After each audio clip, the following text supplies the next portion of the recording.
నమస్తే welcome to YoYo TV.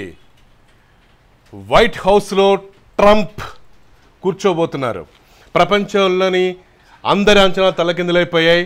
America media ఎంత వ్యతిరేకంగా ఉన్నా సరే, ఎగ్జిట్ పోల్స్ ఎంత హిల్లరీ క్లింటన్ సపోర్ట్గా ఉన్నా సరే ట్రంప్ విజయకేతనం ఎగరవేశారు.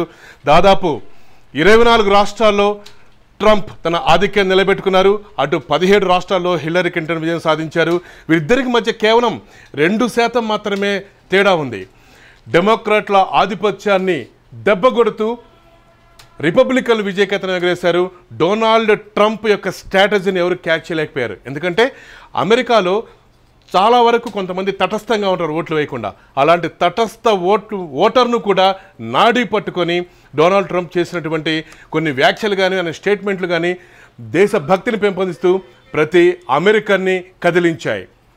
ప్రధానంగా చూసుకుంటే ఓహియో, ఫ్లోరిడా ఇక్కడ ఎవరైతే విజయకేతనం ఎగరేస్తారో వాళ్లే వైట్ హౌస్ని క్యాప్చర్ చేస్తారు, ప్రెసిడెంట్గా ఎన్నికవుతారు అన్నటువంటి ఆ యొక్క సెంటిమెంట్ని బలం చేకూరుస్తూ మళ్ళీ డొనాల్డ్ ట్రంప్ అందరికీ చెక్ పెడుతూ అందరికీ ఆలోచనలు తల్లకిందులు చేస్తూ విజయకేతనం ఎగరవేశారు. ఆయన చాలా వరకు ఎక్కడ చూసుకున్నా సరే ప్రధానంగా భారతీయ ఓటర్ల పరిస్థితి మొదట్లో ఆయన కాస్త వ్యతిరేకంగా చెప్పారు. ఆ తర్వాత మళ్ళీ సర్దుకున్నాడు.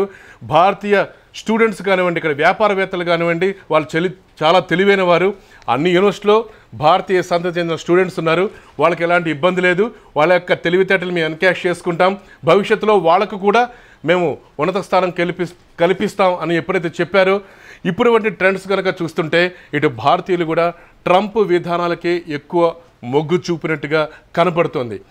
సో ఈ నేపథ్యంలో ఎలా ఉండబోతోంది? ట్రంప్ కనుక యుఎస్ ప్రెసిడెంట్ అయితే అది భారతదేశానికి లాభమా నష్టమా?